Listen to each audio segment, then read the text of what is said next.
back again. All right. So, discussing a case of a former friend, client, who had been seeing a baby forever. Excuse me. And I actually even recorded the voice on audio recorder. She'd been trying to have children and had to go through artificial insemination, and she'd been seeing this little girl her whole life. And I probably talk about it in here, but just a quick overview. And when she finally conceived the first time, it was 2 boys, and I kept seeing a boy, and then after the boys, I kept saying the little girl will be coming. So I was given permission to put the names in. However, since I'll blame it on the Rona, but there's other reasons. We don't talk anymore, so I'm not gonna put it out here. It's permission to be in here, but not necessarily here. So here we go. I was getting ready to turn it off. So here we go. Okay. And this is me responding. It's like about her having a hard time. It can't be easy having 2-year-old twins and working, and she was working a lot. Emotional work. That is why there was a need for artificial conception, of which nothing is actually artificial, just medically assisted.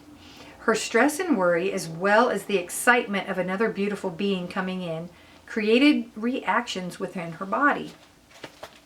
Again, this is going back to my question is, why do supposed appearing bad things happen to good people?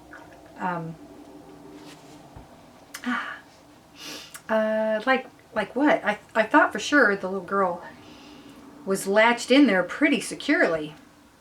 Yes, the embryos were there, yet the girl was not there yet.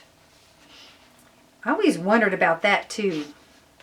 Yes, the spirit may enter at any time it chooses, as you wondered. But back to this situation. The stress created a tension or a stiffening of the uterus. They get specific, which made it difficult for the embryos to stay connected. They said plural. So the gal had saved eggs, fertilized eggs, and then was having some implanted. But I kept telling her, no, the little girl will come naturally. I kept saying naturally. I think I get to that here. Maybe not. Yes, the spirit may enter at any time it chooses, as you wondered. But back to this specific situation. The stress created a tension or stiffening in the uterus, which made it difficult for the embryos to stay connected. It is as if you imagine yourself climbing a mountain with perfect hand and footholds. Imagine you're climbing effortlessly, then suddenly the surface becomes flat. Sleek incline with nothing to hold on to. What would happen? It wouldn't be a mountain anymore. It would be a slide. Correct. That, in a sense, is what happened inside your friend's body. Wow, I knew stress was bad on the body, but I had no idea it happened like that. Yes, you have another visual that is wonderful. Get out of my head. I had just had a thought that it would be like a rope net thing, like they use in obstacle courses. You know, those rope that you climb. And if you were climbing or hanging on, then suddenly the weave grew closer and tighter, and there was nothing to hang on to, like a little netting. That is very close to the body's response. As you and she know, her girl will return soon. April 9th. You finally have another question, yes? Yes. Yes, lots of them. I am sure you helped kickstart my brain a bit. Thanks for that. So, how does energy work?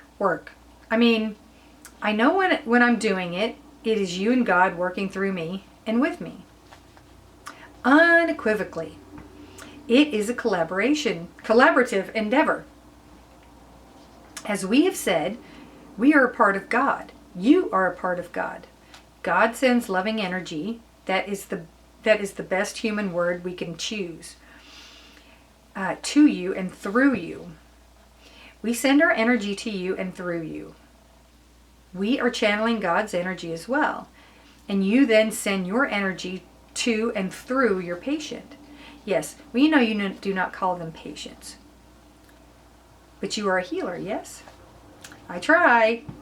With yours and God's help, of course. Of course. As we were saying, it is a collaboration. God's love, our energy, your energy. When all are combined, it creates a more loving, powerful regeneration. With this energy integration, you use your body to guide it to and through the person.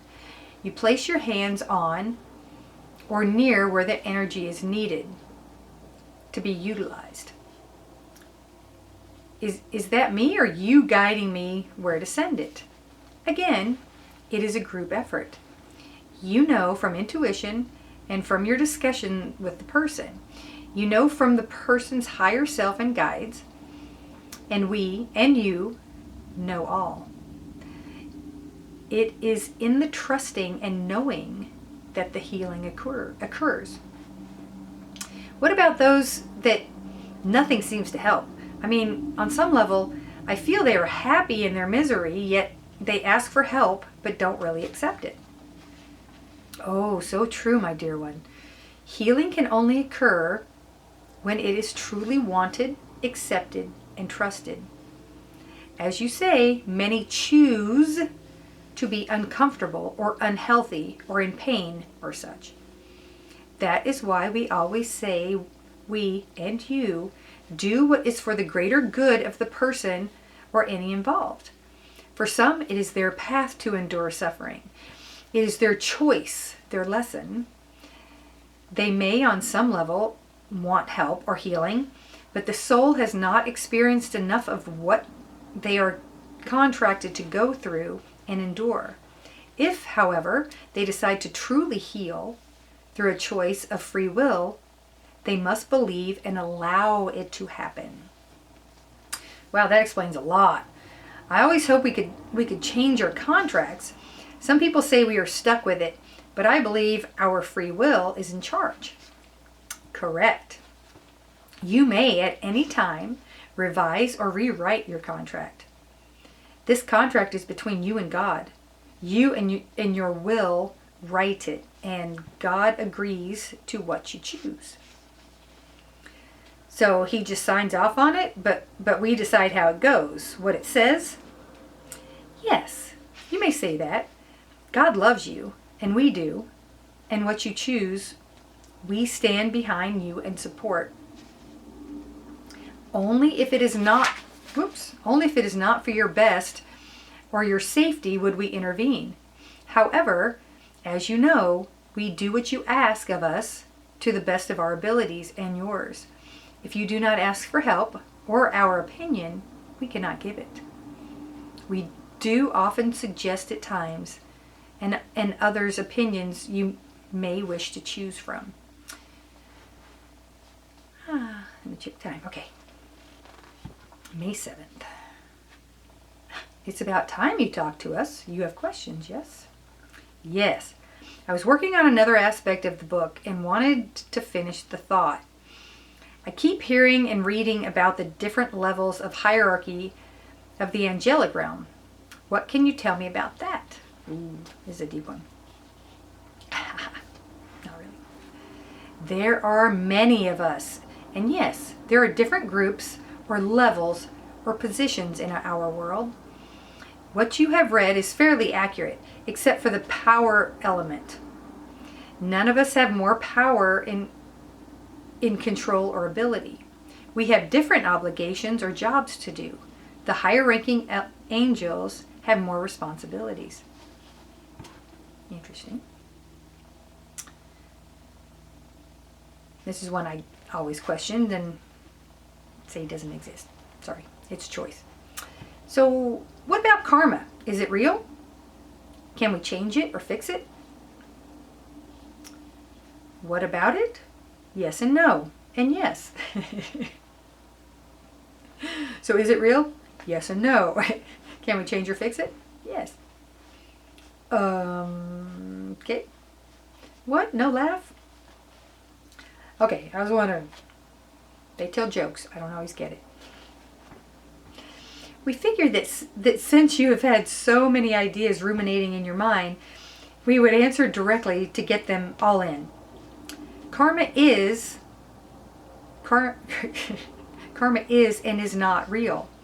The human idea that your actions in this or other incarnations or states of existence affect and even create your future and decide your fate is true in that human actions have human consequences. It does not exist if you believe you have free will, which you do have. God-given choice.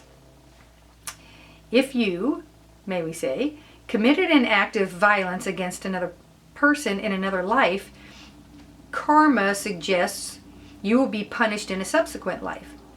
You have the choice, the next incarnation, to accept the penance, to learn the lesson, to experience what the victim experienced, or you have the choice to live a more servient life by devoting yourself to rescuing, assisting, or caring for those like the victim.